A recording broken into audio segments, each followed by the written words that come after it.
Kayur, I'm totally not named Dan, though today you can call me the Shadow Wizard Money Dan, because I love casting spells. Specifically in the Critical Role expansion for UniVersus and the My Hero Academia collectible card game. I'll talk a bit more about those decks in a future video, but in this one I just want to go over what spells bring to the table and the new spend and clear action words that have been added with this particular expansion. In one of our previous Ban and Errata updates, we came across a little bit mentioning clear and spend, and they just wanted to, in that update, remind everyone about the terms, and also explain a little bit whether the terms work with past cards. If you discard a card from your card pool, does that count as clearing for the Critical Role cards? The answer is yes. Clearing is now synonymous with discarding a card from your card pool, and discard momentum is synonymous with spending momentum. That's all they said there. But let's hop on over to the rulebook to see how exactly these things actually work. So let's start with spend. To spend a card means to move it from your momentum to your discard pile. If an effect is looking for a card to have been discarded from momentum, a card that has been spent counts, and vice versa. That is all they say for spend. Personally, I think this is a questionable choice of term, because to spend implies that it has to be a cost, which this does not. But other than that, I have no issue with this term, and it really nicely clears up the difference between discarding a card from a zone and discarding a card from your hand, and just discarding a card unspecified. Because if anything looked for you to have discarded a card, it was looking specifically for hand, and yet you'd be told to discard cards from other zones when moving cards from other zones like your momentum into your discard pile. So that's what this change is about. It's to clear up the confusion over discard and discard being two different things. And honestly, I love that they're clearing that up. I don't think that spend was the right term, but I like that we've got a new term for this. And clear works in a similar sort of way. To clear a card means to move it from your card pool to your discard pile. If an effect is looking for a card to have been discarded from the card pool, a cleared card counts, and vice versa. Cards that are put anywhere but the discard pile from the card pool are not cleared. Now, this one, also again, bad choice of term. Why?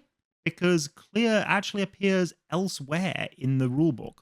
If we go to the very next thing listed in the rulebook, because it's listed in alphabetical order, clearing the card pool, both players clear their card pool during the end phase. The active player does so first, then the inactive player. Clear your card pool right to left, so the first card you played is the last one to clear. We actually talked about this rule a little bit way back in set 1, because the specific way in which you cleared your card pool interacted with Wealthy Aspirations, Ochiko's card, to kind of get around its unique ability. I'll link that video in the description down below, but it's the next bit that's important for this video, not the order.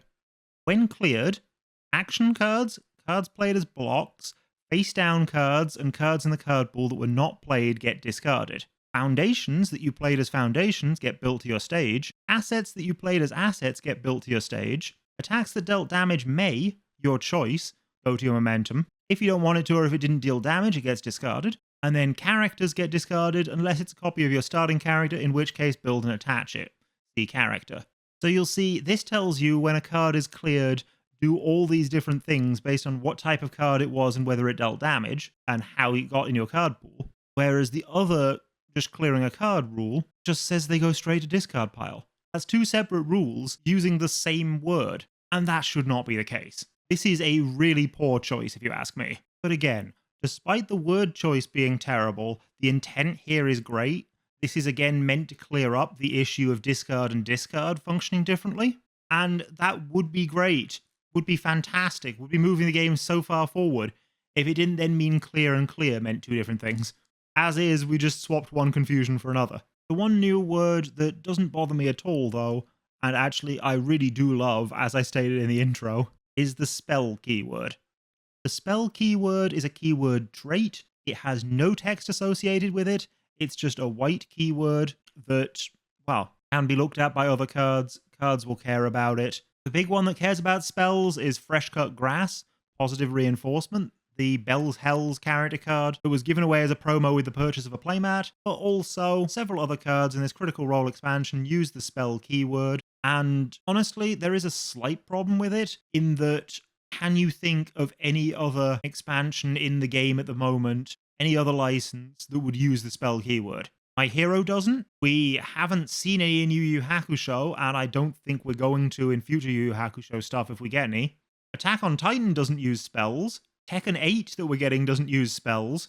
Godzilla doesn't use spells. So I'm a little worried that this might mean that the Critical Role stuff can't properly interact with other cards. But alternatively, here's a character card that I mocked up specially that makes great use of spells and is specifically built around them based on the Tales of franchise, and specifically in this case Tales of Legendia. Now, if we do get Tales of, I don't think it will be this character, but I would love to see this character. I've been wanting this character since about 2013.